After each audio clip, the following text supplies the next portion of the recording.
Hello, everyone. This is Rashid. Today, I'm going to share my views about teaching in general and what makes a good teacher great. Of course, we have lots of good teachers in our schools, colleges, and universities, but to make a difference and bring about a positive change in our learners' life, to be good is not enough, and we have to be great. We have to be great teachers.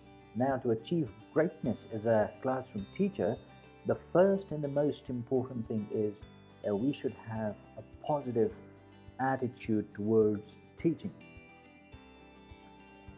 Right, so what is a positive attitude?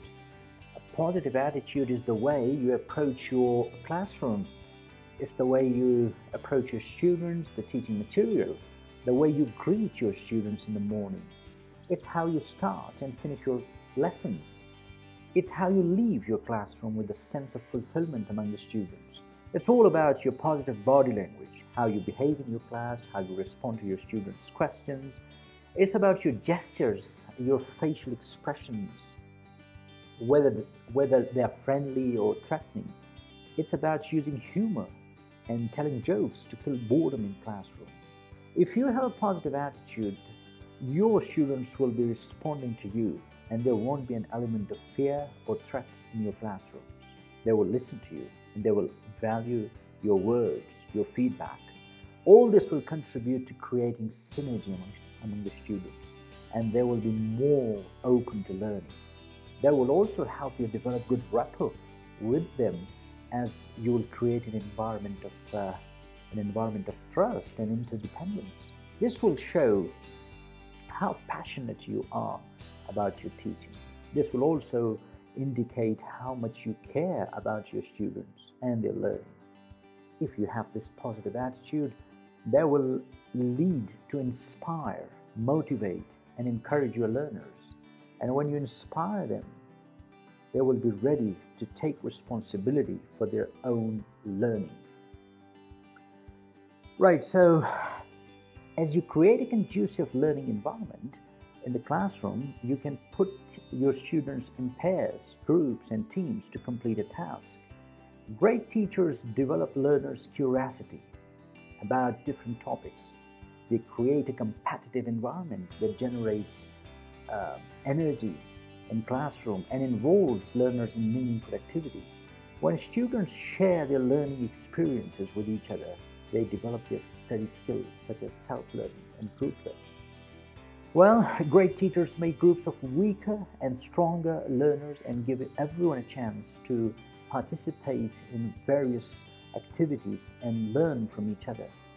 Once they've finished their task, you give them insightful feedback that improves their learning and shows them new ways to develop themselves. This way, you reduce your workload and put responsibilities on the shoulders of the students. For instance, in this technological era, you can ask your learners to use Google search engine and work on a given topic and share it in classroom. The third important point is that great teachers empathize with their students. Now, they don't punish or penalize them, but help and facilitate them. They try to understand their students. Great teachers consider mistakes as an integral part of students' learning. They understand their needs and appreciate their differences, because not all students have the same level of understanding. They don't have the same learning backgrounds or learning styles. So great teachers identify the strengths and the weaknesses of their learners.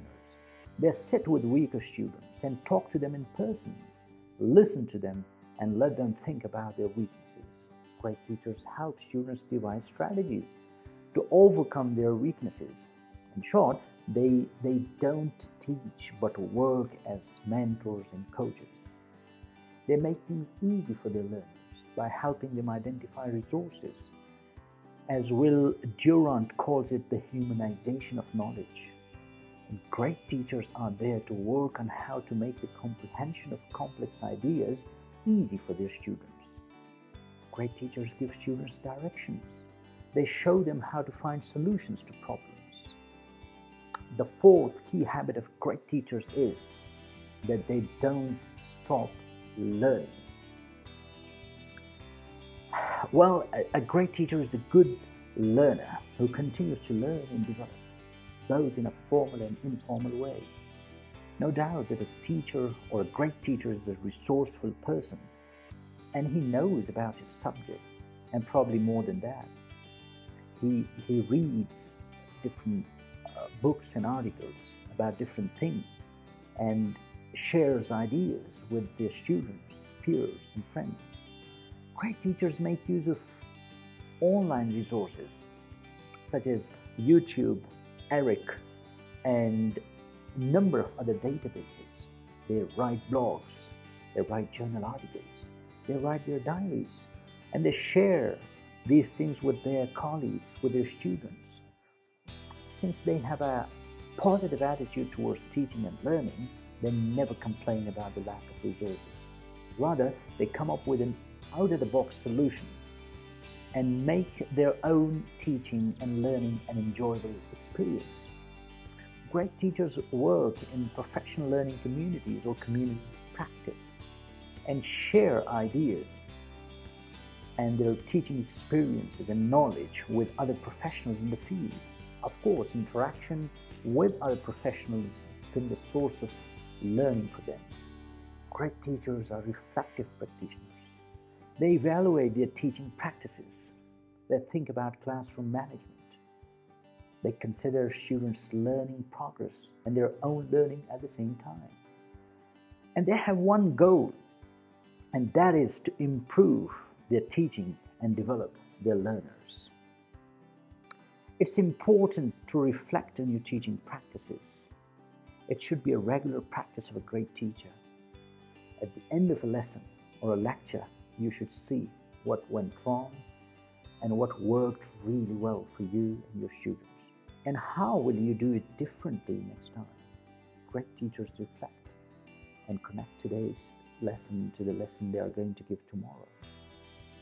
Well, I'm sure it's not a definitive list of habits that great teachers usually have. But if you follow these points, these steps, and if you develop these habits as a good teacher, I'm sure you will become a great teacher. I hope you enjoyed this video. Don't forget to give me your valuable feedback because we learn from each other and we should never stop learning.